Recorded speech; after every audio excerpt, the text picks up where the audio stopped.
Hello and welcome to the Game Theory Podcast. I'm your host, Sam Vicini. We are presented by The Athletic. Today on the show, Cole Huff is in the building. Good friend of the program is back because he enjoys talking about gambling as much as I do and talking about odds as much as I do. And there is no better time to talk about preseason MVP odds and preseason awards odds than there is right now. So Cole and I are going to break down preseason odds for MVP, preseason odds for defensive player of the year, rookie of the year, most improved player, sixth man of the year. We're not going to get into coach of the year because I've seen odds, but I haven't quite seen odds. As always, these odds are provided by BetMGM, the official sportsbook sponsor of The Athletic. But first, let's introduce Cole. You guys know him. He's been on the show before. What's going on, man? What's going on? If I'm not mistaken, this is round 3 for me. It might be four. And if it's 4, I'm just blanking on one. But as always, glad to be back. Always good to talk some basketball. It's not like it ever stops, like what we were just talking about before we went live. It's just part of our day-to-day lives at this point, 365. So, but always good to come on and speak with you and talk some betting, talk some predictions that we're probably going to be wrong on. And yeah.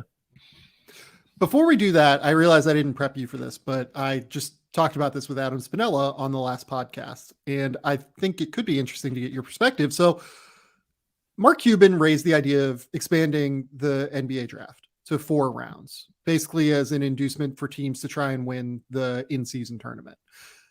You were on the edge to where if the draft was 4 rounds, you would have been a pretty real draft prospect at that point. You played in the G League for a year. What would you be in favor of that? Would you be in favor of there being a 4-round draft? Do you think it's better for players to have the freedom to sign with who they want? Yeah. And then I also think, just the opportunity to bring in more people and have them compete for a spot on the, on the summer league roster, on the, get invited to training camp. I don't know how real it would be if the rosters were still at 15 or whatever it is to bring in 2 more rounds of draft picks. If you're not, you already have your roster guys, you have your top 1, your top 2 picks or whatever. So it would seem like a long shot, but I'm all in favor of opportunity. If you have a chance to turn some heads, and you get that shot, I'm all for it. I wonder if that would, I know that there's been recent talk about some expansion in the NBA. So I wonder if that would even be a realistic thing, adding more picks and stuff like that. I think that would be pretty cool, but I don't know how much it would actually change, that 3rd and 4th round picks job or where they're going to end up at the end of the day. I think it would just give them another opportunity. Yeah, I think I agree. I don't know how much it would change the draft. I don't know how much it would change team building at all. The thing that it would change almost is you would need to expand the G League, and you'd need to make it so that every team has an affiliate. You'd have to make it a true minor league system. And if I remember correctly, you played for Greensboro, right? Yeah. Yep.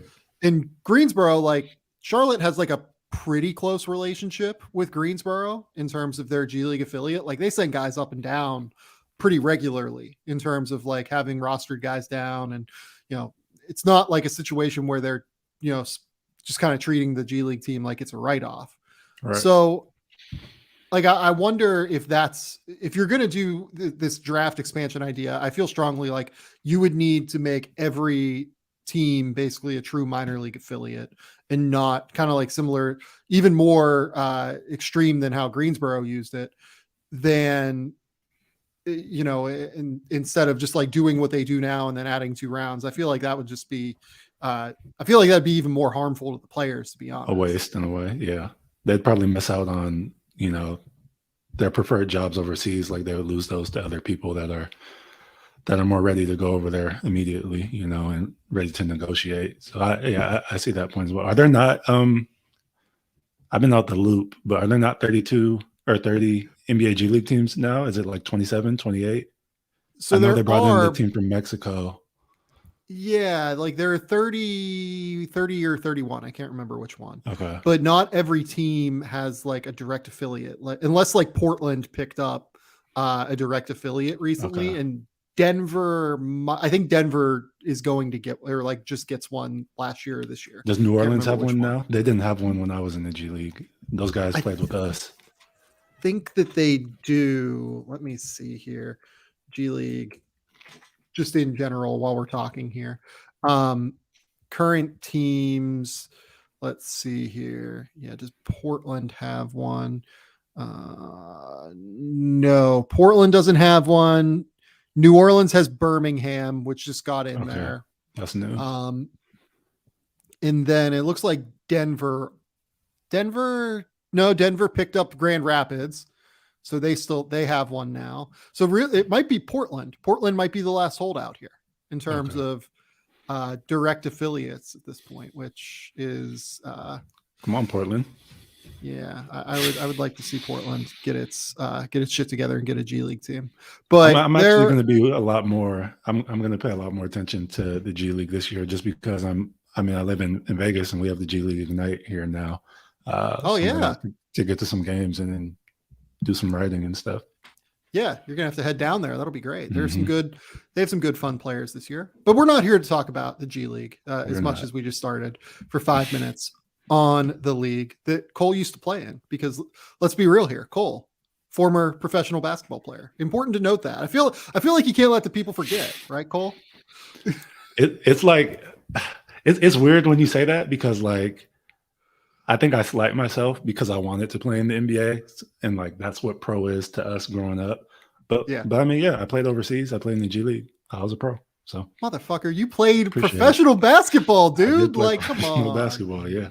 Like, man, you played overseas for a year too, didn't you? I played for 2 years. Yep. 2 years, yeah. Like 2 years. Yeah.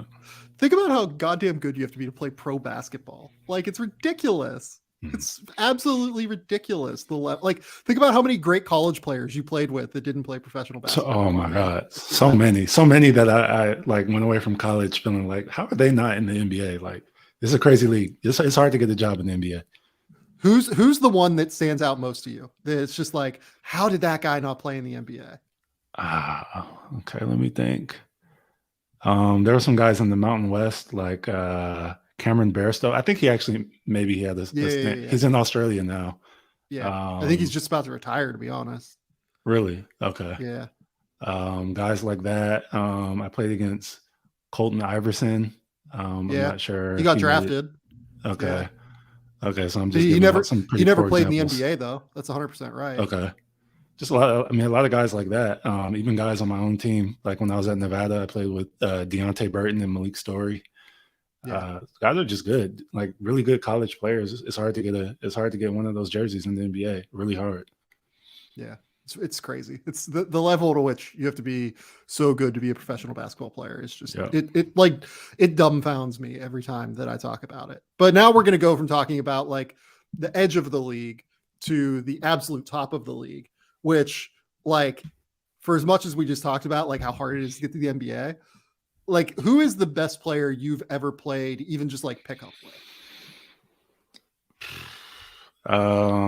Tony Snell comes to mind.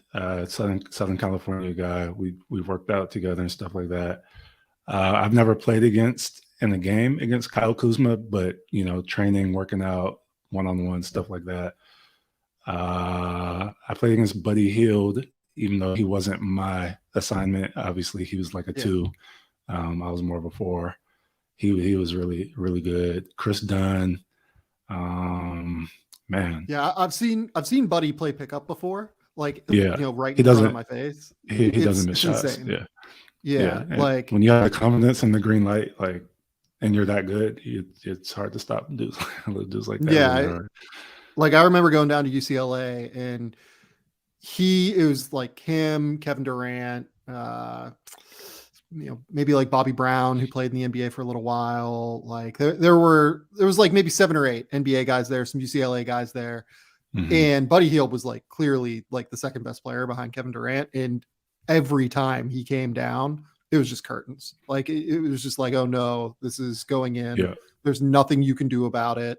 If he gets even like 5 inches of space to get his shot off, the ball is going in.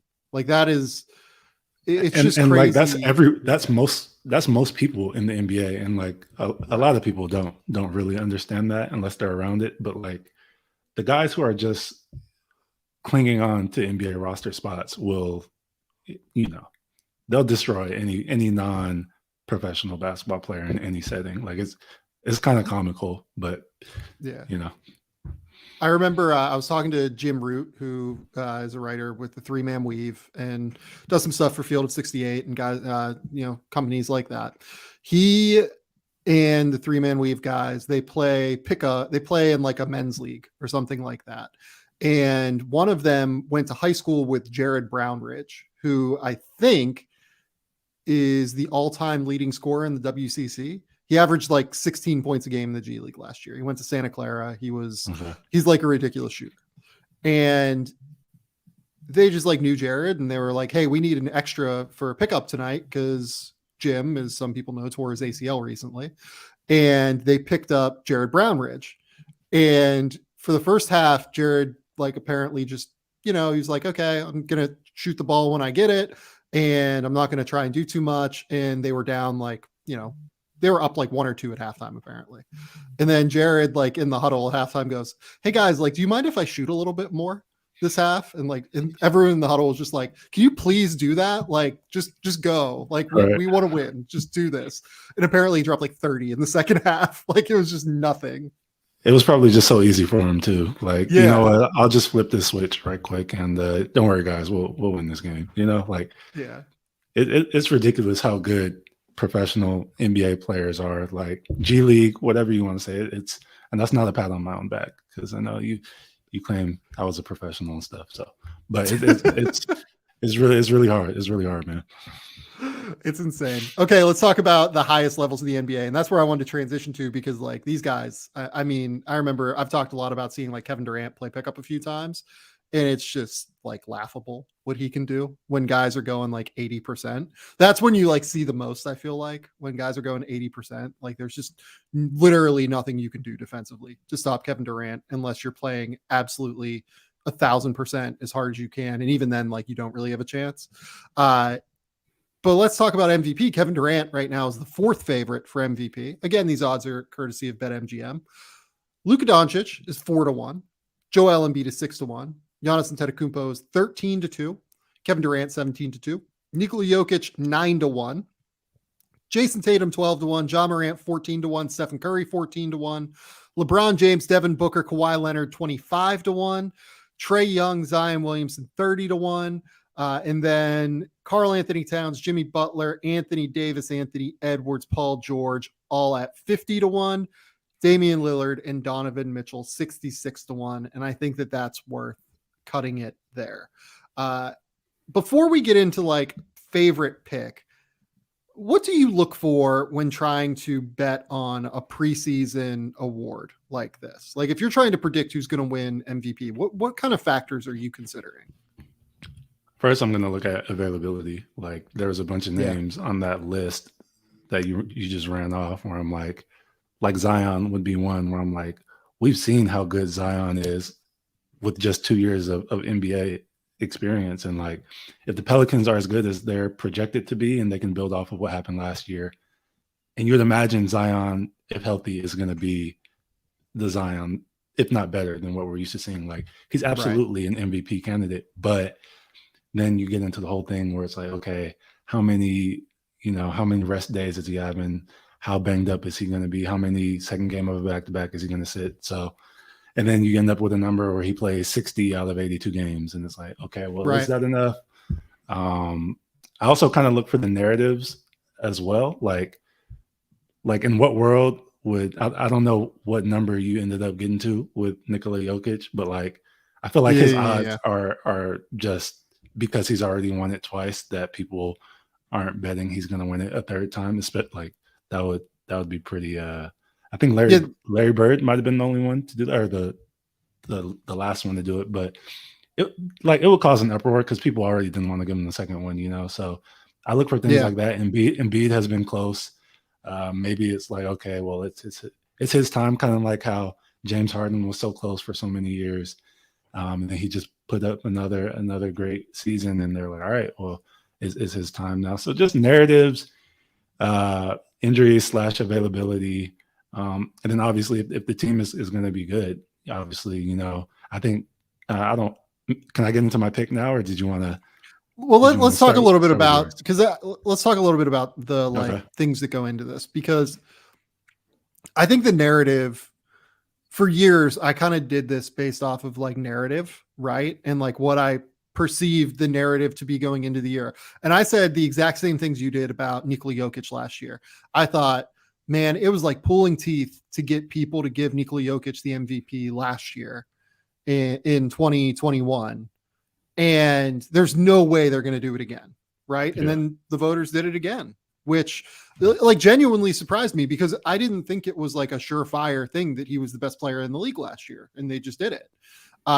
So that's intriguing to me. And I don't know if I'm like overreacting to that piece of evidence that I have now that says maybe voters are not as narratively conscious in today's era than they have been previously. Now that we have access to all these crazy advanced numbers, now that we have access to all of this information, maybe the voting body, and I know the voting body has changed a little bit to where they consider all of these things, but like maybe that is a little bit less valuable. But I tend not to think of it that way. Still, like in my brain, I feel like the narrative does matter. And in that vein, like I just really find it hard to believe they're going to give Nikola Jokic a third MVP. So like him at 9-1, like that kind of knocks it out for me. Giannis, I think they would consider giving a third MVP to, because Giannis now has won a title, best player on a title team, finals MVP. If he would go out and average 30, 12, and 7 or something like that and be incredible, like I think they'd really consider it. In terms of guys that like I don't even know if I'm like eliminating right now that we've talked about. Like, I think all three of the top three are real. I worry a little bit about whether or not the voters will give the award to Kevin Durant. Like, I just don't know. I think that people on this podcast know I'm an enormous Kevin Durant fan and really think that he kind of gets the shaft by the media pretty regularly, unfortunately. But I think that I don't know. Like if it's close, like I feel like he's probably going to get the short end of it again. Jason Tatum, John Morant, Stephen Curry, LeBron James, Devin Booker, Kawhi, like all these guys I think are going to be fine in terms of like the narrative.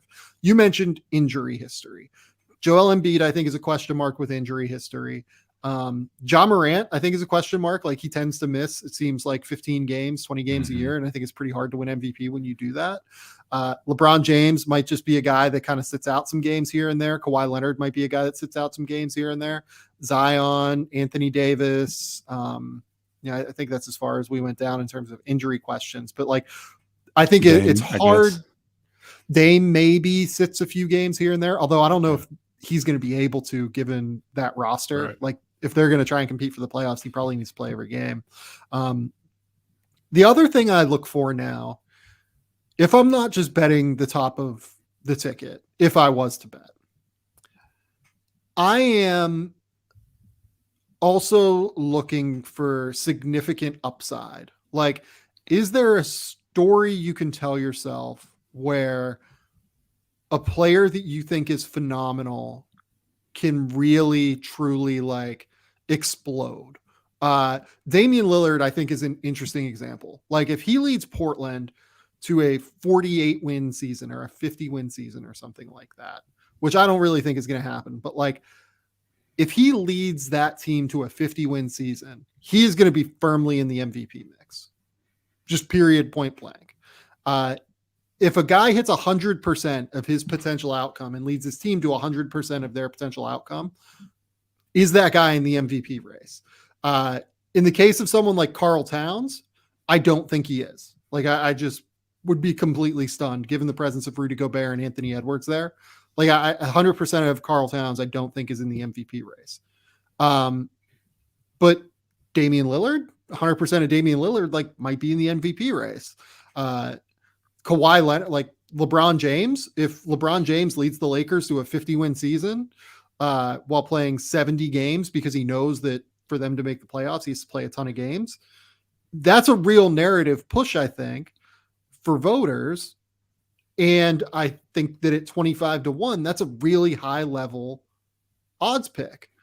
Ja Morant, Stephen Curry, like all these guys, I think you can make a real case for them. So let's kind of talk about, first and foremost, some of the longer shots that you like.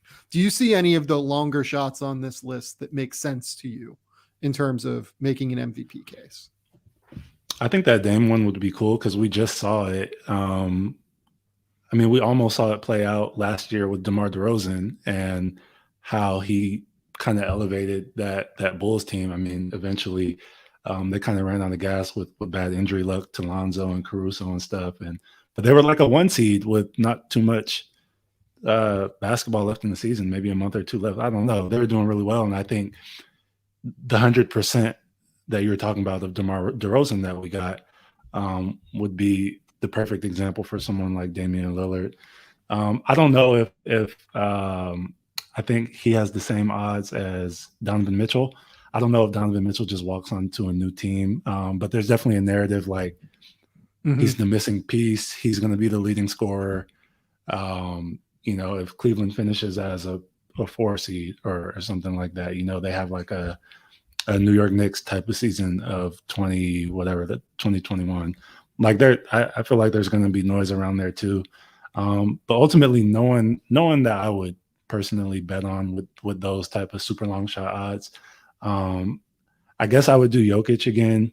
We touched on Kevin Durant because there's a world where Brooklyn internally like gets it together, and they get it together internally, and they're really freaking good on the court because they have Kevin Durant, they have Ben Simmons if he's healthy, they have all these incredible players, and they're a 1 or 2 seed, and like if that happens, Kevin Durant, it's likely averaging almost 30 points and is an MVP candidate like he is every year he's healthy. So I think those two, Jokic and Kevin Durant, would be the ones that I would vote on that aren't the obvious one that we're going to get to in a little bit. So I kind of mentioned the two that stand out to me, and the things you look for here are the same things you look for in any gambling conversation, right? It's variance. Like you're looking for variance on some level in order to make like big swings.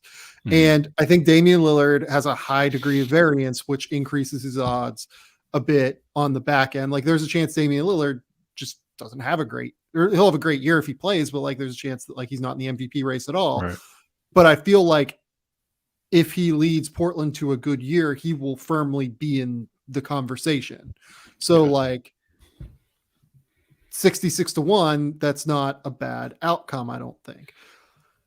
I don't know, like Jimmy Butler is another guy that just tends to miss games, but like it feels like nobody's talking about Miami again. If he didn't miss games, like I could see a world, I probably wouldn't pick him for this, but LeBron is the other one that like really stands out to me. I'm pretty sure LeBron is not going to play like more than, let's say, 65 games, even though like he's played 67, 45, 56 the last 3 years in LA, hasn't played more than 67 in a game since he left Cleveland. If he feels like he has to get to 70 games in order for the Lakers to have a chance to make the playoffs, because this roster is kind of a mess, especially after what we saw last year with Russell Westbrook. If Russell Westbrook is still on this roster heading into the season, if the Lakers somehow were to win 50 games, and if LeBron and Anthony Davis stay healthy, I don't think that is like an impossible outcome. I think there is a world where LeBron would be firmly in the discussion for MVP, and 25-1 is a very large number for LeBron. Like anytime you can get LeBron James at 25-1, it feels like that's not a bad idea to me. Like LeBron James right now is 1, 2, 3, 4, 5, 6, 7, 8. He has the 9th highest MVP odds. That feels aggressive to me.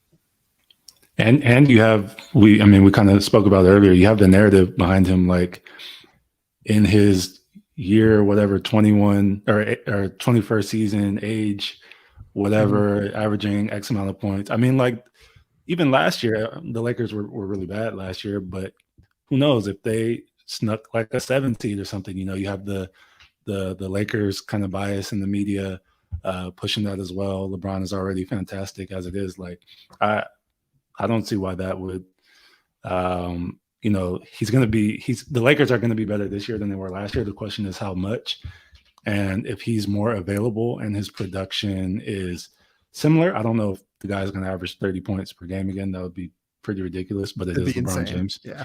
I mean, what were the odds? 25-1. Yeah, like you can get 25-1 on LeBron James, who averaged 30 points on a true shooting percentage of 62 last year, and averaged like 8 rebounds and 6 assists on top of it. That feels pretty good to me. Like I know that I know it's not like the most popular opinion to bet on LeBron, I guess, right now, but 100%. Like that's an easy, to me, that's like if things go right, that is a real value add for you potentially. Is that just like is that like something you're going to to BetMGM online and doing, or is that like, oh, I have an extra $20 sitting around, like why not? You know what I mean? Or is that like something that it's a decision of yours, like top of your list of priorities, like I'm gonna bet this because the odds are so good? Yeah, I would say not top of the priority list. Also, I am not allowed to gamble currently with the Athletic. So like I'm theoretically not allowed to put money down, despite how easy it is here in Australia to bet on things. It is worth noting that I am not allowed to do that. Let's clear that up. Period. So it's worth noting that, but this would be middle of my list, I would say, not top of the list for me.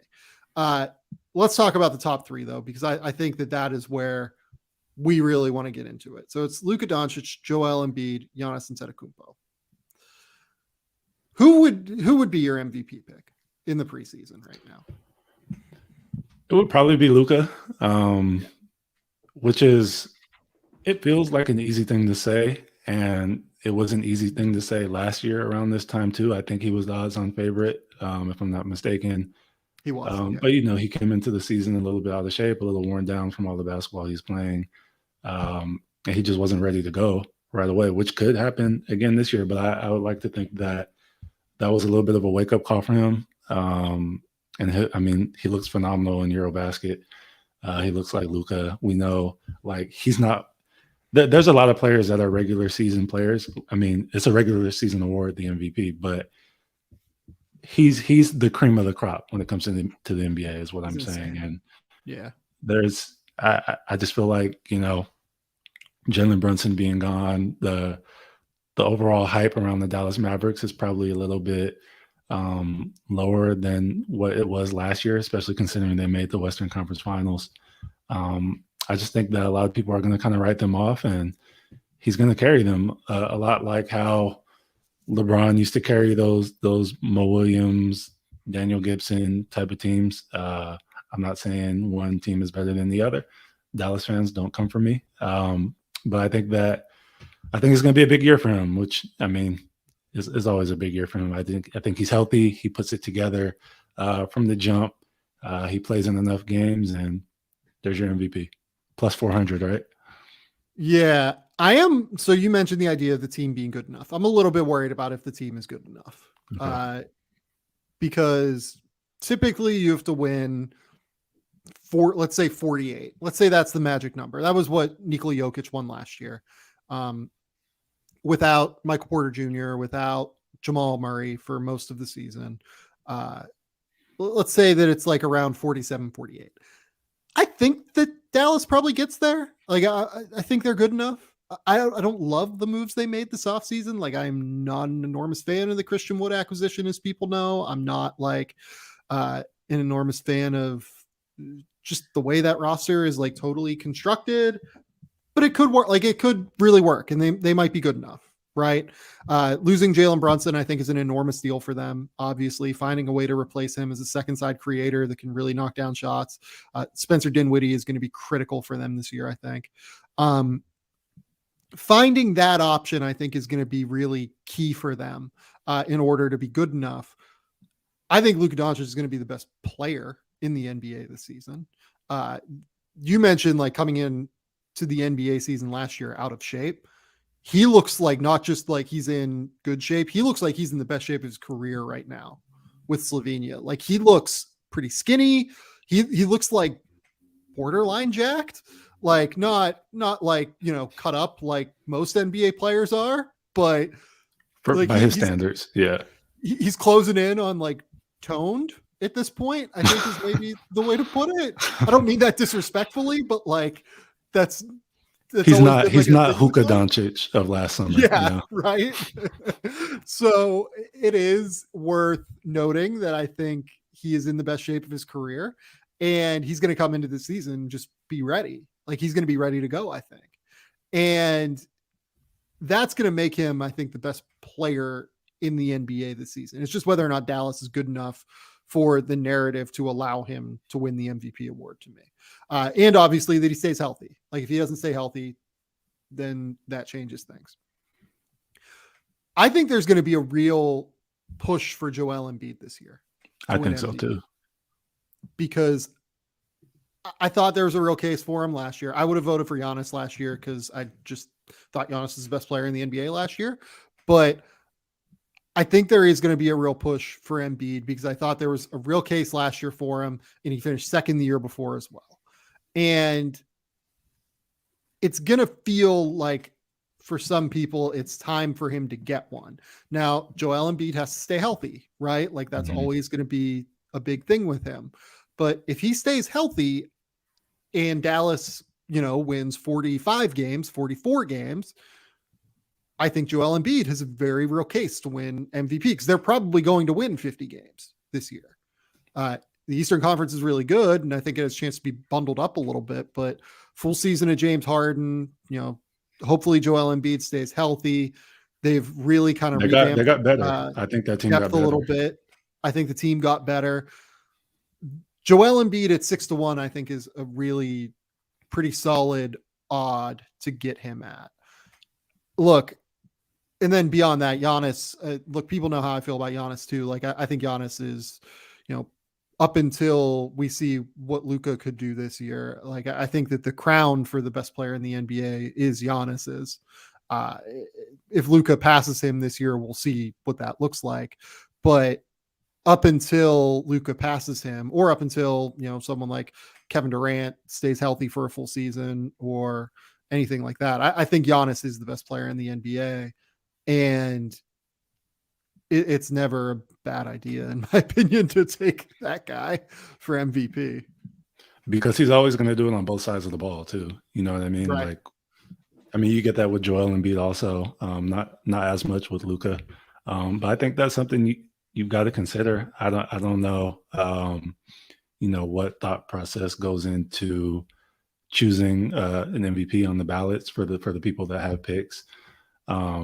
But, you know, obviously Nikola Jokic isn't like an elite defender of sorts, but when you're that good offensively and you're that good at, you know, building the team around you, like it's hard not to go in that direction. But Giannis he's always going to be in the discussion because, like you said, he's probably the best player in the NBA. You can make an argument for a few others, but at the end of the day, he plays hard as heck every night. He gives it his all. He's going to get you 30, 11, and 6 with some elite defense. He's going to guard the best players. Like, and that's what you're going to get like throughout the season. He doesn't really do the whole the load management stuff as much, maybe from time to time. But what they do with him is they do a great job of load managing him within games. Like he plays like 30 minutes a night. That's Bud's as opposed to LeBron playing 37 a night, which is smart. You just don't do it in the playoffs, which I think, you know, they figured out over the years. But yeah, he's going to be right up there too. And there's the Bucks were, I think did they finish as a 3 seed last year? That sounds right to me. I think they finished as a 3, could have been like a 2, but or 3 or 4, but I think they lost the last game for matchup purposes and whatnot. But they had a bunch of guys miss time last year, like Drew Holiday missed a handful of games. Chris Middleton, Brook Lopez missed basically the whole year. Like, Yep. you could say if healthy with just about every team, but the fact that they were that good, while missing a lot of those guys throughout the year, and then obviously missing Chris Middleton in the playoffs, like there's no reason like that couldn't be a number 1 or a number 2 seed. And if Giannis is Giannis, which of course he'll be Giannis, like that's a top 3 MVP finish. Whether he gets it or not is up to the voters. But yeah, and for what it's worth, Giannis missed 15 games throughout the year as well. Like he just missed like a little stretch in December, if I remember correctly. I think that they kind of like sat him here and there throughout the course. And there was probably some COVID stuff, I'm sure. Like could be that. Yeah, I don't remember off the top of my head what it was, and I don't really feel like the need to look it up as we're talking. But he missed some games here and there. I think he ended up at like 70 games played, something like that. Like he might have missed like 15 or so. But yeah, like I think that Giannis is a good one. But if I made you pick one, well, not one, but like what if I made you pick things that you would actually feel good betting on for MVP right now, based on you thinking that they are plus EV, what would you kind of say? So basically, who would I pick if I had to make this? I'd probably go with Joel Embiid. Yeah. Do I think he's the best player in the NBA? No. Yeah. Narrative, just missing out on MVP 2 seasons in a row. The Sixers made a lot of good moves this summer. They brought in PJ Tucker, they brought in Melton. Who else did they bring in? Montrezl Harrell recently, who, even if he doesn't raise the ceiling in the playoffs, under Doc, he's shown that, on a nightly basis during the regular season, he has a fit under Doc Rivers. So I think they're going to be good. I think they're locked for like 50 plus wins. They're going to be, I guess it depends on Milwaukee and Boston as well, but they're going to be right up there with those two in terms of wins in the regular season. And Joel Embiid, if healthy, is going to be really, really good again, and he's going to be really dominant. He's going to do it on both ends, and I like those odds, 6.5 to 1. That would get my money if I had to put money on it right now. So I like Luka at 4 to 1. I think it's going to be hard to find Luka at better odds once the season starts. I think getting him now is probably a better price than getting him 10 games into the season. And then if I wanted to sprinkle a little bit on some long shots, I would say LeBron and Damian Lillard are the two, 25 and 66 to 1. Those two stand out to me. Okay, let's take a quick commercial break. We'll be right back. We're going to talk about the other awards here. We're going to buzz through them quicker than we did MVP.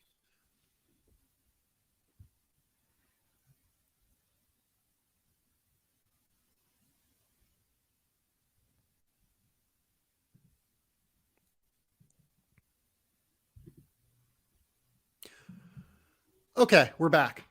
Let's talk about Rookie of the Year with Cole Huff here. Cole, we've got odds for Rookie of the Year, again, from BetMGM. Paulo Banchero, 2 to 1. Keegan Murray, 5 to 1. Jaden Ivey, 11 to 2. Jabari Smith, 6 to 1. Ben Mathurin, 10 to 1. Shaden Sharp, 20 to 1. Dyson Daniels, 20 to 1. Johnny Davis, 25 to 1. Ochai Agbaji, Usman Jang, Jalen Williams, and Jalen Duren, 30 to 1. I think that's really the only ones that interest me at all. Like Tari Eason at 80 to 1 caught my eye a little bit, but that seems way too aggressive.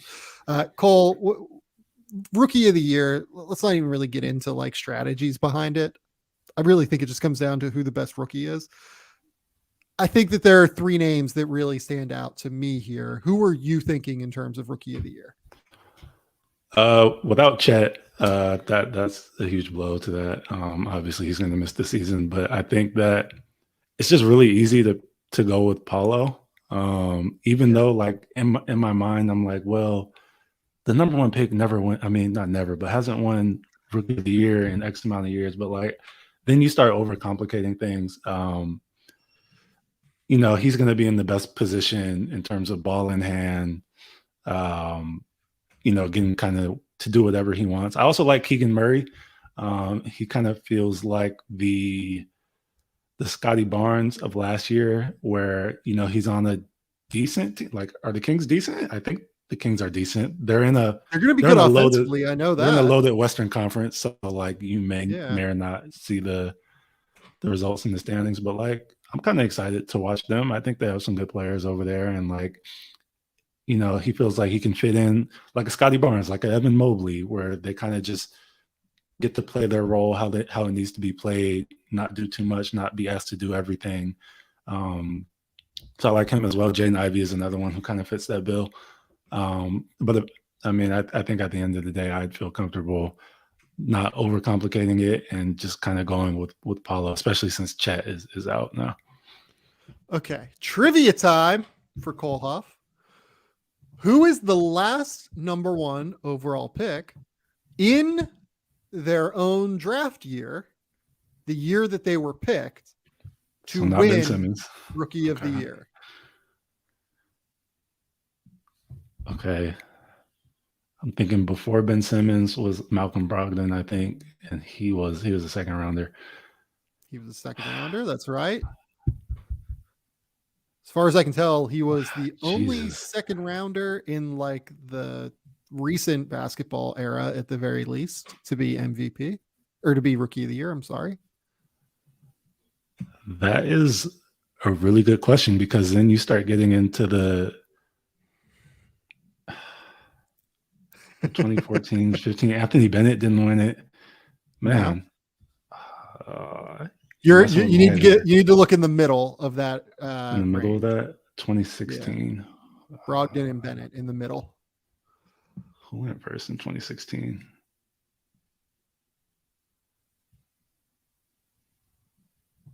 Oh man, I don't want to stall out the podcast. It's Karl Towns in 2016. And then also Andrew Wiggins won in 2015. Did he really? Why didn't I remember that? First overall picks from 2009 to 2016. It felt like a pretty decent odd that they would win. Tyreke Evans won in 2010. Derrick Rose was Derrick Rose went first overall, didn't he? Am I losing my mind?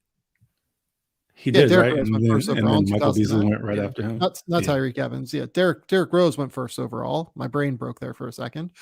Derrick Rose. Then Blake Griffin won in 2011, even though that wasn't his draft year because he missed the entirety of his first season. Right. Kyrie Irving in 2011 won Rookie of the Year. Wiggins and Towns, 2014, 2015. Obviously, Ben Simmons won in 2018 after being drafted in 2016. And if you look since the Brogdon pick, Luka Doncic, Ja Morant, LaMelo Ball, Scotty Barnes, all top 4 picks. So recent history indicates that very high picks are the good bet here. I think Paulo is going to be the best, most effective rookie this year. I am very curious about what his role looks like on some level. Like, will he just get to like run free for Orlando in the way that I think his skill level dictates, just because like Summer League Paulo. Yeah, but like look at their front court. They have Franz Wagner, obviously, who's terrific. They have Wendell Carter, who's going to get some time. Mo Bamba's obviously going to get some minutes. Otherwise, I can't see why he would have re-signed there. Then you have Paulo. You obviously have just this weird circumstance that is Jonathan Isaac. Jonathan Isaac, obviously was extended for $20+ million a year and then suffered the knee injuries, which were, unfortunate on some level. Chuma Okeke, probably has to at least get minutes. It's like, is there a chance Paulo plays 25 minutes a night as opposed to 32 a night? I guess is kind of my question. I think that'd be a bad idea. And that doesn't seem logical to me. I would say Paulo should just play 32 minutes a night and you should play your guy. You should play him and Franz Wagner and just let them run free. But there's a log jam there, I guess is what I would say. Keegan Murray doesn't quite have that same logjam, and I think Keegan's going to be very, very effective for Sacramento. I think those are the two. I think those are the two guys that you should stick to in this. I will say, is there, well, I'll ask you this. Is there a guy outside of that top group of odds that you point to and you're like, oh yeah, I can make a case for this? No. I mean, I guess the other one would be Jay Ivey, but Yeah. I don't think his case would be as good as Paulo or Keegan Murray for the reasons that we just ran through. But the only guy that really stood out here to me was Ben Mathurin. If they move Buddy Hield, Ben has like a pretty real pathway to 30 plus minutes a night. And he's a high level shooter. There's a chance that like he could average like 17 a game as a rookie just through like having opportunity, I think, and getting fed easy opportunities by Tyrese Halliburton. I can see a world where you could make a case for that. And if I was looking for a longer shot rookie of the year, I think Mathurin would be my pick, but I think that it's probably Paulo at the end of the day. A lot would have to go right for that to happen, you know. I think more would have to go right for that to work than Paulo, certainly. But then again, like you're getting 10-1 on Ben. I think that Paulo makes more sense. And if I was looking to sprinkle elsewhere, it would probably be Ben Mathurin. I will say Ochai Agbaji just went to a place where there's a lot of playing time, and he is older as a 22-year-old rookie. I just don't know that he has enough ball handling ability quite yet to be able to put up the numbers that will be required to win Rookie of the Year. Yeah, I agree with that. I don't think that. I mean, I like long term. I like Dyson Daniels, but I don't think in terms of the award, I don't think this would be one that would fall in his favor. Well, here's the other one. Like Jabari Smith is 6-1. Jabari Smith was largely talked about, not just by myself, but many others, as being in that top group with Chet Holmgren and Paolo Banchero. Why aren't we discussing him here? I guess is my question. Because we saw him play in the summer league, and we saw not that he was bad or anything, but the type of player that he is in comparison to those other guys that we just named, in terms of guys who are, you know, going to have the ball in their hands a lot more and have more opportunities. I mean, I mean, in a way, he kind of fits into his role, similar to how Keegan Murray would, like, kind of not asked to do too much, just play a role, do it well, be efficient, defend, make some shots, you know. So I mean, now that we're talking about it, I do feel like we're kind of sliding him, but I think that the players, the type of players that he's around on Houston, I think his opportunities to flourish would be a lot fewer than the guys that we just named. I think that's probably right. I also think that his game doesn't really translate to the traditional definition of the guys who have won this award. It does tend to be guys who can really create with the ball in their hands. And he's not that. And that's okay. Like, I love him for it. It's why I was a huge fan of him as a prospect. His ability to play without the ball is really valuable. I just don't know that it's going to translate to this award necessarily. Even though I love him in Houston, and I love him as a foil for Jalen Green long term. It's going to be, I think, really effective. I think that, you know, you mentioned Paulo. Do you see Paulo or Keegan is the guy that you would pick here? I go with Paulo. I think I would go with Paulo too. I would go at with the Paulo, end of the day, yeah. it's like not exciting. I know we're staying like at the top of the board, but I think that some of these other awards are the ones where you can get really creative and fun. You know, top of the board, I think, is right on those. NBA sixth man of the year, Jordan Poole, Jordan Poole 5-1, Tyler Hero 7-1, Bones Highland 14-1, Malcolm Brogdon 14-1, Jordan Clarkson 18-1, Spencer Dinwiddie 20-1, Karis LeVert 20-1, Cam Johnson 22-1, Anthony Simons 25-1, Kevin Love 25-1, Bogdan Bogdanovic, Kelly Oubre, Christian Wood, and Norman Powell 30-1. Brandon Clark, Emmanuel Quickly, Bobby Portis 35-1, Alex Caruso, Tyus Jones, DeAnthony Melton 40-1, Luke Kennard, Derek White, Kobe White, Montrezl Harrell, Buddy Hield, Davion Mitchell, Tim Hardaway Jr., Obi Toppin, John Wall 50-1.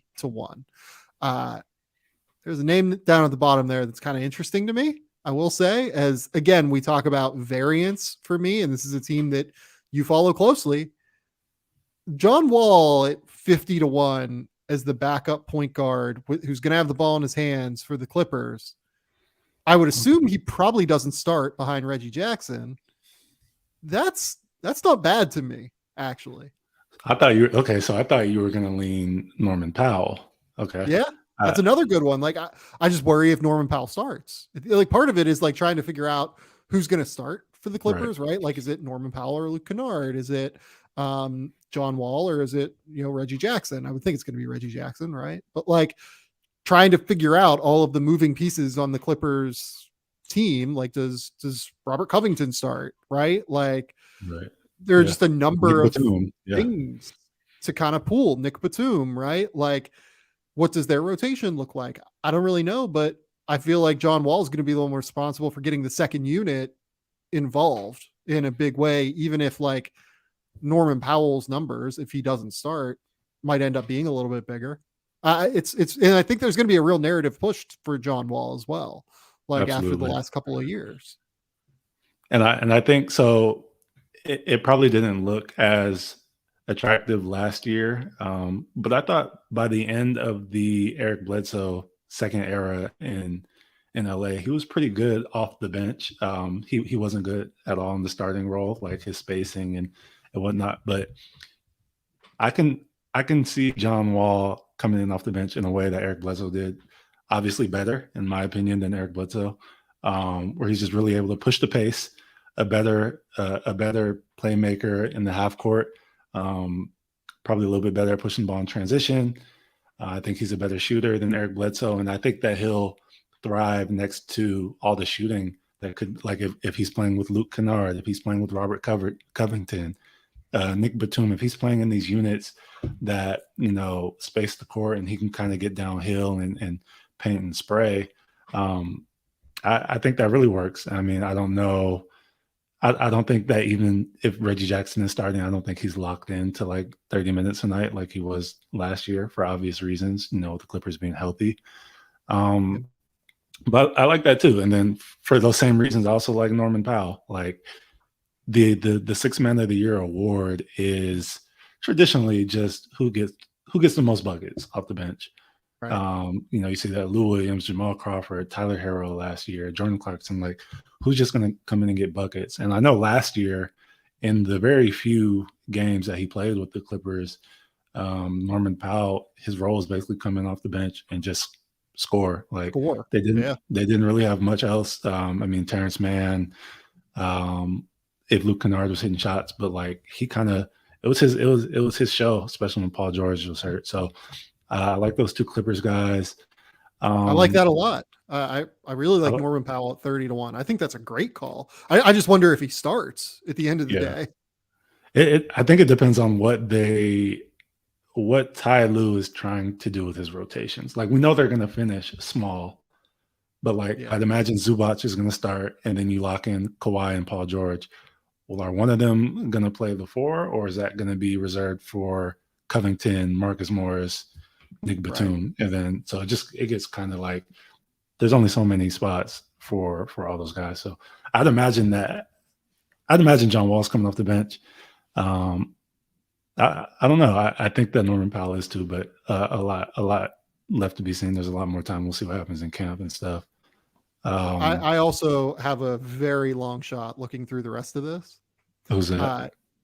TJ Warren is 100-1 to win Sixth Man of the Year. All right, TJ Warren is going to be playing with Brooklyn this year. I mean, look, 50 points in the bubble. TJ Warren. Let's not forget that. TJ Warren in his last full season averaged 20 a night. Only played 4 games for the Pacers in 2021. Did not play at all last season. If he's healthy, he's only 29 years old. I would hope that the full season got him to where he's like back, but he probably doesn't start for them. Like you're probably thinking that it's going to be Ben Simmons, Kevin Durant in the starting lineup, and then probably a center like a Day'Ron Sharpe or a Nick Claxton or someone like that. TJ Warren, like definitely coming off the bench, I would think.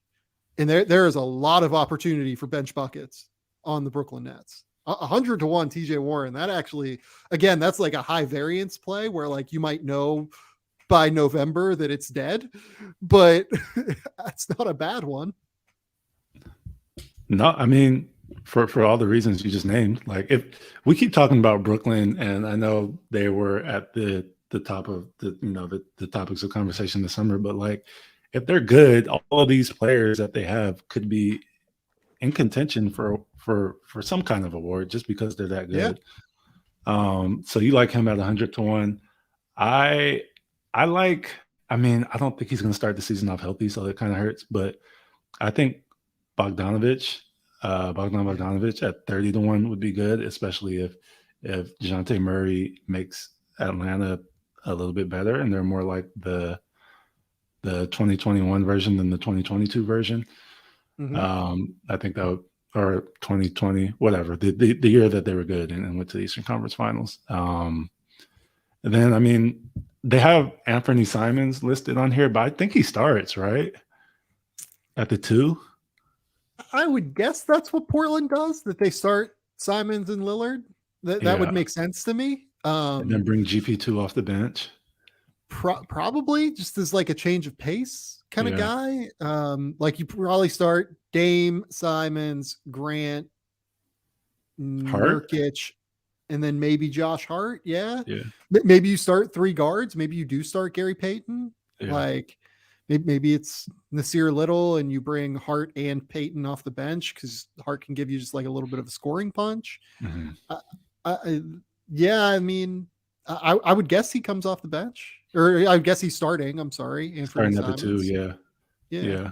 And then the other two that I'm really looking at, and it's just so hard because of what we think we know about the award, which is get buckets off the bench. But Yeah, last year, Kevin Love was in contention for the award, and that's not really his game. There's Yeah. like I still think that there's a seat at the table for guys that aren't just bucket getters that actually impact the game off the bench Yep. in other ways. And I'm looking at Malcolm Brogdon, obviously, plus 1400. And then I like Cameron Johnson as well. Like if Phoenix is, I mean, I don't think they're going to be a 60-win team, but if they're still really good this year, which they should be, I feel like Cameron Johnson is going to start to get more of a role, even though he's already had a really big role. He's going to get more minutes, like in comparison to Jay Crowder, in my opinion. At least he should. And those are the type of steady winning basketball plays type of players that get it done on both ends of the court, that contribute to winning when your stars need to rest and when this person goes to the bench and they're able to keep it afloat because they're doing a little bit of everything. I really like those two. I just don't know if that's what the award is gonna, the winner is gonna be that kind of player. So I'm assuming Kevin Love comes off the bench here, right? Because they moved Lowry Markkanen and they played that weird 3 big starting lineup last year, in large part because Evan Mobley can fly around and guard everyone and feel pretty good about that. I'm assuming they still bring Kevin Love off the bench. Kevin Love finished second for this award last year. Like Kevin Love is a great bench player, and him at 25 to 1 is like phenomenal. This is why like I'm okay thinking top of the board for rookie of the year and MVP. Whereas like looking more toward the middle of the board and like even the way back end of the board for like 6 man of the year, most improved, like awards like that. Like you can find some weird variance based outcomes here.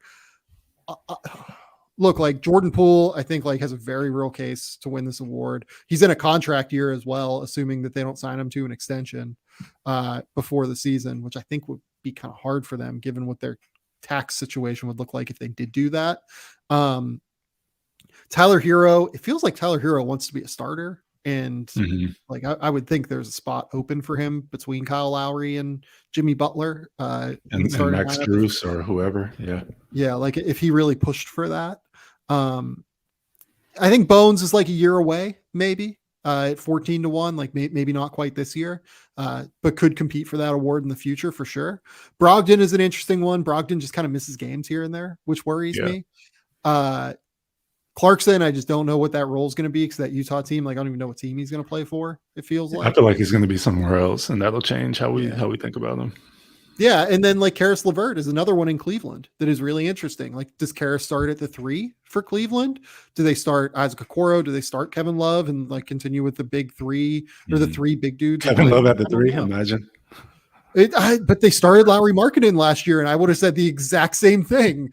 Lauri Markkanen at the 3. Can you imagine? But they did it, and it worked too. Yeah. So there's just a lot of things here. It's just such a variant award. Like Malik Monk sitting here at 100-1. The Kings are going to score. He's going to get open shots for a while. Like, I don't know. There's a world where that is interesting to me. I would say TJ Warren at 100-1 just immediately stood out to me as a variance-based play. Kevin Love at 25-1 is really interesting to me. And then Tyus Jones is interesting to me too. Like Tyus Jones at 40-1. Tyus Jones was huge for Memphis last year, and he will continue to be enormous for them for as long as Ja Morant is there. This is a team that won games in part on the back of having a terrific bench. And then, you mentioned Cam Johnson. Cam Johnson finished 3rd last year in this award. And I will say, like, we talk about voting narratives and things like that. You look at what the top 3 looked like last year. Tyler Hero, patented bucket getter in terms of what you were saying previously, right? Like that's who he was. But Kevin Love and Cam Johnson are not your traditional 6th man of the year award candidates. So maybe we're starting to see like a bit of a shift in terms of the bucket getter mentality for this award. Maybe. And I think with those 2 finishing where they did, I think that makes me feel a little bit more comfortable. I mean, it's a risk because of health, but I think Boston is going to be really good, obviously. And I think that there's going to be a push for, Malcolm Brogdon coming in and sacrificing. And here we go with the narrative again, sacrificing and just wanting to be on a winning team after, being in Milwaukee, being in Indiana. Are we sure that he's going to come off the bench? I mean, I guess they could start him and Smart, but I think he'd probably just come off the bench. I think that he's going to come off the bench for one. Yeah. And I mean, they made I don't know what happened, but the case for Marcus Smart Defensive Player of the Year went way up, way quick last year. Maybe that has something to do with how good Boston was in the second half of the year. And if they're that good again, there's no reason to not think that Malcolm Brogdon won't be a big part of it. And plus 1,400, like I'm willing to take that bet. I do like the 2 Clippers ones as well. I would just think that maybe they take votes from each other, just with so many of them. Well, maybe not, because Montrezl Harrell won when Lou Williams did. So, yeah. You've sold me on the Norman Powell being a little bit better of a bet there than John Wall, especially given how good he was in those few games for the Clippers.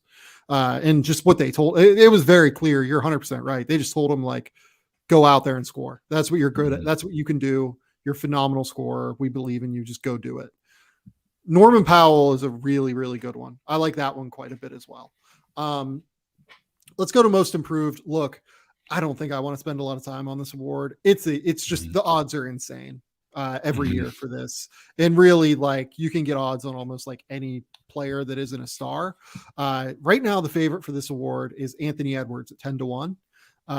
Tyrese Halliburton 14-1, Zion Williamson 14-1, Jalen Brunson 16-1, RJ Barrett 22-1, Cade Cunningham 22-1, Shai Gilgeous-Alexander, LaMelo Ball, Anthony Simons, Tyrese Maxey 25-1, Jordan Poole, Scotty Barnes, Keldon Johnson, Jalen Green, Colin Sexton 30-1, DeAndre Ayton and Michael Porter Jr. 35-1, a lot of dudes at 40 and 50-1, and then a lot of dudes like way out. Is there a name that like just stands out to you? I don't even know that like I care about the odds here. Is there just like a guy that you're looking at league wide where you're like, oh yeah, that's an interesting name for most improved?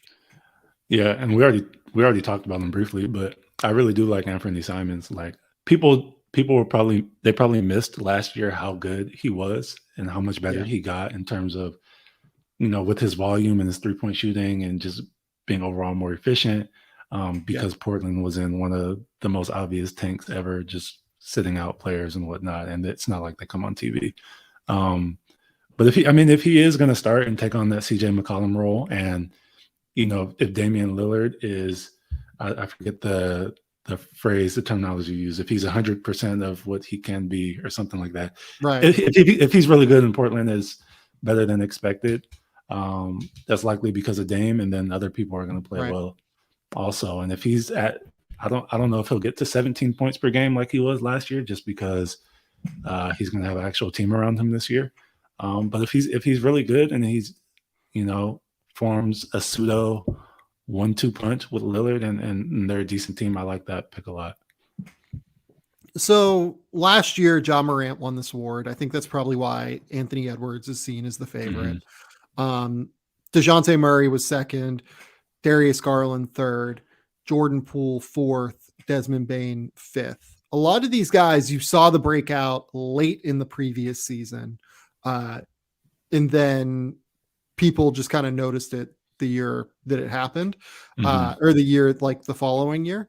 Most improved player of the year before, Julius Randle, like almost swept the award because he had that crazy, what seems like an outlier, second team All NBA year. Then Jeremy Grant, Michael Porter Jr., Christian Wood were your 2, 3, 4. In 2020, most improved player went to Brandon Ingram, another very young player, Bam Adebayo. Then Luka Doncic finished third. That's a staggering vote to me. I just don't love that this award is like non-definitional in so many ways. I was going to say it's hard to know who qualifies for like Zion. Can he actually? I mean, he averaged 27 the last time we saw him. It's not like he had a bad season. Yeah. He was hurt. So like Anthony Edwards, it's hard to, like you said, hard to define the award and who's worthy of winning it, because it's just kind of all over the place. Yeah, like I don't know. I mean, none of these names like immediately stand out to me, I guess. Ant's the obvious one for the reason that you just stated, because of what we saw with Ja last year. Like, do you know one of the most improved players in the NBA last year, I thought, was Jared Allen with Cleveland. Just particularly defensively. Even in terms of accolades, like he went from being a guy that Brooklyn didn't really like, or wanted to start DeAndre Jordan over, and like the players in Brooklyn wanted to start DeAndre Jordan over, to getting to Cleveland, playing pretty well with Cleveland. And then the next year going from like solid starting center to all-star, like literally made the all-star team. Jared Allen did not get a single vote for most improved player last year. Like guys like Max Strus, who I love and called out as a breakout guy last year, Jalen Brunson, Miles Bridges, Tyrese Maxey, Anthony Simons, Robert Williams, like these guys all got votes. I just don't know what the criteria is here, I guess. And that's what throws me off. Maybe it is just Anthony Edwards, or maybe it's, maybe it's Mo Bamba sitting here at 250-1. I don't know. Ooh. Like anywhere in the middle sounds good to me. Anything's a possibility, basically. Yeah. Lonzo Ball, I think, would have been interesting for this, but Lonzo is going to miss the start of the year. Yeah. Yeah. So with another one, kind of, you talked about how it was very obvious. We saw player X come on at the end of the year, the season before. Yeah. And then people started to notice. And when you said that, I immediately thought, okay, Jalen Brunson, like he was good for all of last year, but I mean, he had the huge playoffs, which is probably what got him paid when Luka was out and stuff, even when Luka came back. And like now he's not going to have his own team, but he's going to be in New York. He's going to have a role similar to what he did with Dallas, ball in his hands. His dad's on staff, so he's going to get to rock out. Is that another potential? Yeah, you never know. Definitely. Yeah. I think that's like a real potential outcome. I think is what it is. Yeah. Yeah, like New York market. RJ Barrett, another one. Like, feels like I wrote about RJ Barrett being polarizing a little while ago. Like, that's another one that's interesting to me. It's a weird award. I don't know that we need to spend more time on it, because we can get to Defensive Player of the Year, and this will be the last thing we talk about here. All right. Rudy Gobert 5-1, Bam Adebayo 15-2, Robert Williams 8-1, Giannis Antetokounmpo 17-2, Draymond Green 9-1, Marcus Smart 9-1, Mikal Bridges 12-1, Anthony Davis 14-1, Ben Simmons 18-1, Joel Embiid 18-1, Evan Mobley 25-1, Drew Holiday 28-1, Jarrett Allen 30-1, Jaren Jackson Jr. 30-1. Remember, Jaren Jackson is out for a pretty decent start of the year this year. That's why he's so low. Miles Turner, Alex Caruso, Matisse Thybulle, Scotty Barnes 40-1, Herb Jones 50-1, Kawhi Leonard 66-1, Pat Bev, Al Horford, Mo Bamba, Lou Dort 80-1. There are a few names here that are interesting to me. Who stands out to you? Evan Mobley, 25-1. That's the one. That's the one that really caught my eye. That's the one, right? Because Cleveland's going to be good, and I guess it just depends on how good they are for him to get those votes. But and then I mean, you would hate for him and Jared Allen to be competing with one another for that award, but I still think it would probably favor Evan Mobley. Continuing on with our New York or our Brooklyn Nets hype, Ben Simmons, because he's maybe the best defender in the NBA, like when he's locked in and healthy, or at least top 3 in my opinion. And that was 18-1, I believe. Herb Jones, I don't know if he'll get the award, but he's unbelievable though, right? Herb Jones is unbelievable. And then I don't even know why I'm going to mention this one, but I don't think the Bulls will be as good. But Caruso is also an amazing defender, ridiculous. But those are the ones that stood out in terms of kind of long shot odds, low risk, high reward, good payout. Yeah. I thought Evan Mobley had the best defensive rookie season since Tim Duncan. I think he had a better defensive rookie season than Anthony Davis did. And that was the last time that someone was anywhere really in that ballpark. Evan Mobley is an absolute monster defender. And as he gets older, he's going to get even better in terms of positioning and things. Evan Mobley at 25-1, I think is wild. That's one that just is immediate for me. It's a hard award to win, no question, but the Cavs are going to be good. He has to make up, and Jared Allen, they have a real defensive narrative that they can build because Darius Garland and Donovan Mitchell are on the perimeter defensively, playing a lot of minutes for them. You could see a Rudy Gobert-ish narrative being built for Evan Mobley and Jared Allen. Maybe they steal votes from one another, but I think that Evan would probably be the guy that would get them. I like that.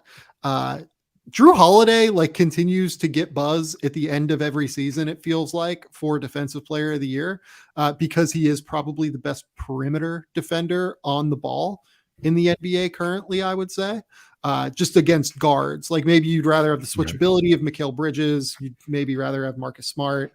I get that. But in terms of one-on-one on-ball defense against a guard, I think Drew Holiday is the best one in the league. You can get him at 28-1. That's not bad. I still have a strong sneaking suspicion that if Draymond Green can play a full season, the voters would I thought Draymond Green was the best per minute defender in the NBA last year. He just played 46 games. I thought if he would have played the entire season, he would have won Defensive Player of the Year. I think that there will be a push if he plays a full season at the level he played at last year to give him an award for Defensive Player of the Year, because he, in my opinion, at the very least, is the best defensive player of his generation. And he only has one Defensive Player of the Year award. So are you, the way that you just described Draymond, I can't help but feel he's the odds-on favorite for a reason. If Minnesota takes another step, I feel it's very clearly going to be Rudy Gobert getting all the votes. He kind of is Jokic to the MVP award with the DPOY, and with the advanced stats and all that. I don't know if people find him as likable as Nikola Jokic, but he's an incredible defender. And Minnesota is also going to be good. I'd expect that they're not going to be a playing team this year. Maybe I'm wrong for thinking that. No, I agree with you. Yeah. Okay. And he's just going to be just as good as he was in Utah and helping anchor those teams. And I feel like it's going to be his award to lose, in my opinion. I think that's a good take. I think that if you assume Draymond Green is going to miss some time, as Dre just kind of has, like throughout the course of the last, X number of years of his career, right? Like the last time he played 70 games was 2018, right? If you assume that Dre is just going to miss some time here and there, I think that makes sense. I also I don't know if we get one of the Celtics to win again, unless Robert Williams just completely obliterates defensively, which is possible. Like Robert Williams is phenomenal as well. The Marcus Smart award was weird last year to me. I didn't really get that one, to be honest, but the media voted for him and there's clearly some sort of push there. Mikal Bridges is a really interesting one at 12-1. There are a lot of really great defenders in the league. I think you're right that Rudy Gobert should be the favorite coming into this year. He consistently plays a ton of games. He consistently plays a ton of minutes. He's in a new situation. If he makes Minnesota's defense good next to Karl Anthony Towns, that's an easy narrative to build. Rudy Gobert should be the favorite for this award coming into the year. And at 5-1, I don't even think that's bad. I don't think it's a bad number. That's good value. For a guy that's the favorite to win the award coming into the year. If Giannis didn't win it, Giannis had a phenomenal year defensively last year. I know that the Bucks finished somewhere between 12th and 15th, I think, in defensive efficiency, but Giannis had to do so much to even get them there because Drew missed some time, Chris Middleton missed some time, Brook Lopez obviously missing the full season. I thought he was Herculean defensively last year, just keeping that defense afloat. If he didn't win last year, I don't know that we'll get him again for Defensive Player of the Year. Where do you fall on Anthony Davis if Anthony Davis plays? I was just thinking in my head I was going to bring that up to you. It depends on what Anthony Davis we get, right? Because the Anthony Davis that we saw, obviously, in New Orleans and the first year in LA was a lot healthier. His body was in a lot better condition. And I think if he's healthy, I'm just really, really interested in seeing what type of wear and tear all the injuries have had on him. Can he still move laterally when he gets switched out on wings? Can he recover and block shots from the weak side? Is he the agile Anthony Davis, or is he the kind of bulky one who's kind of paint bound and can't move quite as good because of all the injuries? But a lot of it depends on how good the Lakers are, which we keep saying. I think that there's going to be just knowing that Darvin Ham came from Milwaukee and his style. And I feel like he's going to bring a lot of, Milwaukee's style of play to LA. And I always thought it would be interesting, if Miles Turner ended up there and he'd be kind of like the Brook Lopez and, the defensive anchor and space the court. But I think that Anthony Davis is going to have a good year. I just don't know if he's going to be healthy enough to be in consideration for this award. And that's not saying he won't finish the season healthy, but I think they'll kind of prioritize getting him through certain stretches, load management, rest, in-game rest where he's playing 30 minutes here and there. I don't think that even in the LA market, I don't think that he'll be in consideration for the award. And that's not to say that he won't be a good, great defender this year. Yeah. So you mentioned the load management stuff. And I don't know if they can afford to do that with him and LeBron. I don't know if they're good enough. That's kind of what my worry is. Are they good enough to be able to sit LeBron for 20 games at a time or for 20 games throughout the course of the season if he doesn't get hurt? Are they good enough to sit Anthony Davis for 17 games, throughout the season if he's not hurt? The odds are he'll, just frankly, given history, Anthony Davis will probably miss time here and there. But if he would play a full year, he is. He's still really unbelievable special defensively. player. Like he's special he's defensively. so good. Yeah. Yeah, I don't know. It's hard. That's a hard one for me. I think. I think you probably are right that he's probably not going to be healthy enough. Who is your favorite here? I mean, your favorite is Rudy Gobert, obviously at 5-1. Mm-hmm. I actually think I agree with you. I think there actually is value on Rudy at 5-1. Who else stands out to you though? Evan Mobley. I think we both agree on that. Yeah, Like I do. I don't 25-1. Like even if the value was like 10-1, you know what I mean? Like they're going to be really good, and he's only going to get better going in a year or two. Like it just makes too much sense to like pass up. You know what I'm saying? I don't think that they're going to give it to a guard again. I think that was kind of random how it ended up with Marcus Smart last year. Not to say he didn't deserve it or earn it, but typically that award goes to bigs or forwards, pseudo, Draymond Green types, or even, big wings like a Kawhi Leonard or whatnot. I don't know if Herb Jones sneaks his way in there. I'm sure there'll certainly be a case and a push for him from, the Pelicans, and especially because they're going to be good and he's going to be guarding every team's best perimeter player every night. So it'll be a natural kind of throw him in there. But I don't know. I mean, I guess now that I'm talking about it, I could talk myself into it, but I still think that the top of my list would be Rudy, obviously, and then, Evan Mobley. I don't know if there's value on Bam Adebayo, but plus 750 for Bam Adebayo after the defensive season he had last year, where again, I probably would have had it Draymond Green, then Bam in terms of like most effective on a per minute basis defensively last year in the NBA. Draymond for reasons in terms of just leadership and organizing the defense, as well as his incredible impact, his incredible switchability, his ability to protect the rim a bit. But for Bam, he is like the most switchable defensive big in the NBA. There are literally stats that will tell you he's the most switchable defensive big in the NBA and the most successful one at that. He switched more often than any big in the NBA last season, if I remember correctly. And he is one of the premier defenders in the league. I think having him with similar odds to Robert Williams and, Giannis and Draymond Green and Marcus Smart, I think he should be closer to like the 6-1, 5-1 mark that Rudy is.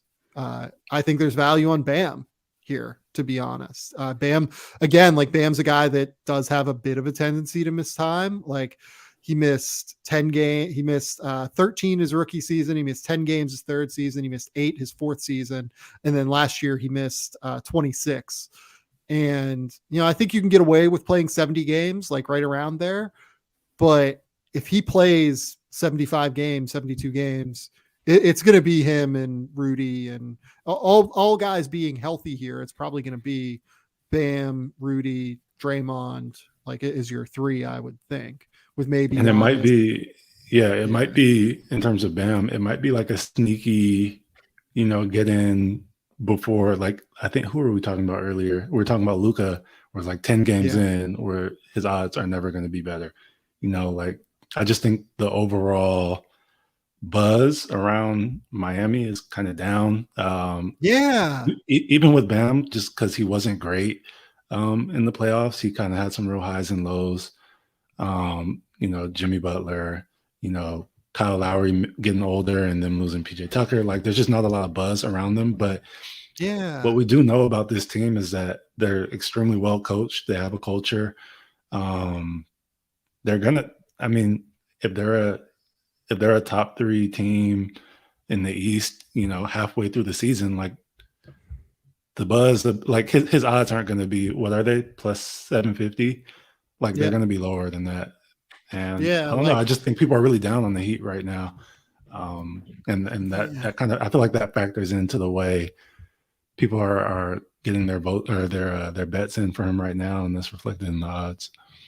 Yeah, I agree. Like it feels like just because they didn't make any big offseason acquisition, and frankly, they lost PJ Tucker as well. Right. Like it just feels like everyone else in the East has been louder.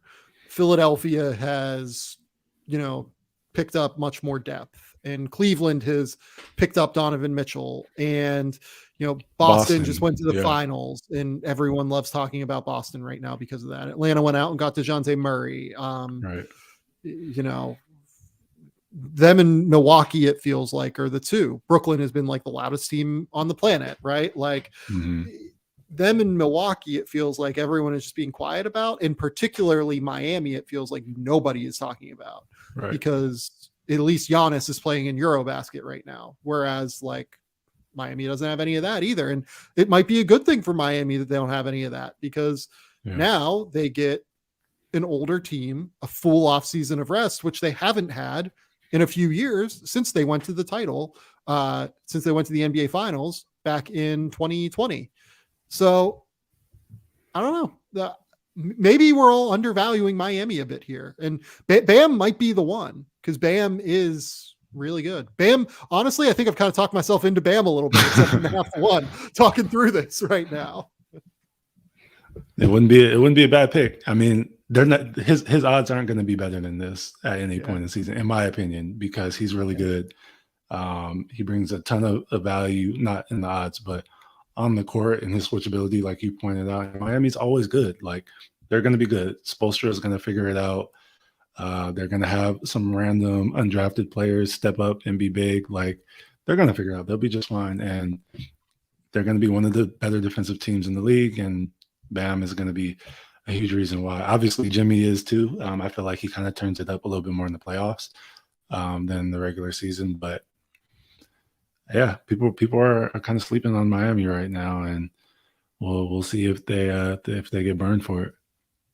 I'm kind of trying to wonder if we're like overrating Evan Mobley's chances here a little bit, if only because I'm running through like who has won this award. Mm-hmm. I think that like the least experienced player to win this award in the last like 3 decades, it looks like, maybe even longer than that. I kind of went through the last like 3 to 4 decades, is Kawhi. Won it in his 4th year. It looks like Ron Artest won it in his 5th year. I think that's like the youngest. What year was Rudy when he got his first one? Around the same, like 5th? Yeah, Rudy was year 5. He won it in his first, so that would be similar to Ron Artest winning it. I mean, Tyson Chandler, I think, was a little bit old. Yeah, Tyson Chandler was year 11. Dwight was year 5, it looks like, as well. So we're putting a lot of stock in a second-year player. We might be putting too much stock in a second-year player, yeah. Okay. Bam will be in year 6. Kind of looking through here. Rudy obviously be a little bit older. I will say, if we're looking at like the 5th year as like the breakout year, I believe Robert Williams will be in his 5th year. This coming. Is he season. already? Yeah, this will be his 5th, I believe, because he got extended coming into this year, or coming into last year. Mikal Bridges, I believe, also fits the 5th year criteria of breakout wing defenders. Yep.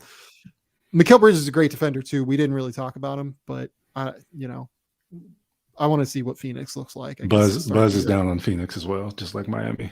Buzz is down on Phoenix for sure, but for different reasons, because they were just like an abomination in that last Mavs game. Although I still think that they made the right call running it back, because that's a great team. Yeah, I think that my pick is Bam right now, 7.5-1. I think I might stay away from Mobley now, just because I've kind of talked myself out of a second-year guy winning Defensive Player of the Year. Like, that feels early for him. It's just those odds are like, man, they're so good. Yeah. Drew Holiday at 28-1, like, piques my interest. And then Dre at 9-1. Like, again, like, I think if Dre plays a full season, there will be a push to get the guy who has been the Defensive Player of the generation another Defensive Player of the Year award. I mean, they've won 4 titles. I think it's impossible to say. It's kind of crazy that he only has 1. Yeah, right. Like, I think he's made the all defense team, and in part it's because of injuries, where like he hasn't been able to win a Defensive Player of the Year award, but he's made the all defense team 7 times. throughout his career. And I don't know. I feel like it'd be good to get Draymond Green one more. Maybe that's my own personal biases leaking into the equation. I mean, you're right to have those biases, though. You know what I mean? Are you out on Ben Simmons? Did we wear out the Brooklyn stuff too much? I need to see it. Mm-hmm. I need to look. Like, you're right. He might be the best defensive player on planet Earth. I need to see it. You gotta see it. It's been a minute. Yeah. Before we start, like, put it this way. If I was telling you that you had to invest money in Ben Simmons, does that feel like a stable investment? Doesn't seem like something I should do. Respectfully. I don't know. Respectfully to Ben, because we really want him to get through whatever he's getting through right now. But I don't know, man. I don't feel great about it. Cole, tell the people where they can find your work. Tell the people what you've got going on. You can find my WNBA and my NBA work here at The Athletic. Take more of a sports betting approach. By the way, everybody, please continue. I mean, if you're listening to this, you might already, but continue to watch the WNBA. Super good finals right now. Yeah. Either Connecticut or Las Vegas is going to win their first WNBA championship in franchise history. So be a part of that. Witness that. Playing some good basketball. You can find also more sports betting work at Bet for the Win. And then my local coverage for the Las Vegas Aces, who I mentioned during the finals, at Franchise Sports Media, and the Los Angeles Clippers at 213 Hoops. And there'll be more content there as the season. Training camp is like a month away or something like that. So get ready to see some more content. And and then you can find me on Twitter at Cole Hoops. And catch me on podcast, Game Theory, whatever. You can usually find me somewhere talking some basketball and talking some sports. But at Cole Hoops is my Twitter handle, and that's what I got. I love it. Cole is one of my favorite people to have on because he has a really fun perspective on all of this, and he uses that perspective well. Like, you get a lot of former players and they aren't willing to talk about gambling, and they're not willing to talk about this and that, and Cole's the best. Like, I really just love having him on the show. And I'm a former professional, right? You are a former professional basketball player. That is the important thing. I'm embracing it. You have to keep reminding people. If good friend of the program, Mark Titus, has gotten as much string out of being a walk-on at Ohio State, you need to get as much string as you can out of being a former professional basketball player. I can flex that a little bit. All right. Yeah. All right. That's your goal.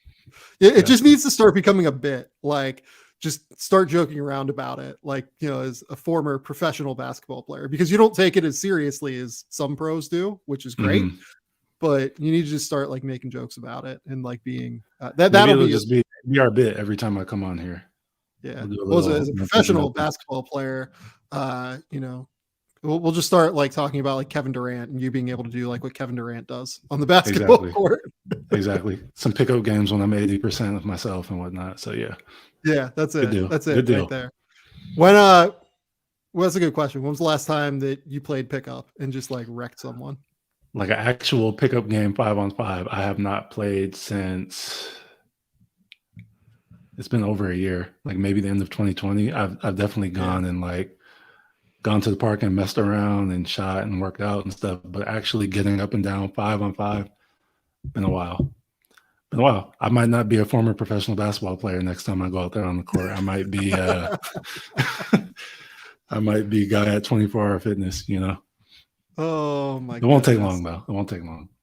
Yeah, I was gonna say, like, how long does it take you to get that back? I think at this point it's probably more just the body like takes longer to like recover and get into it. But like the shooting and like the IQ and all that stuff, that doesn't really leave you ever. Like it's like riding a bike. But the body that's a totally different thing. Oh my goodness. As many people know, I'm sure. Yeah. As people get old, and by the way, you're like 28, right? I'm 28, like that old. 28 with a bunch of knee surgeries, so it's a little bit different. Yeah, that's true. You were 28 with a bunch of knee surgeries. Cole, it's been good to have you on the show. This is Game Theory Podcast. We will be back later this week with the great, fun, enjoyable 2-part episode that we run every year with Robbie Calland, where we do NBA win total over-unders.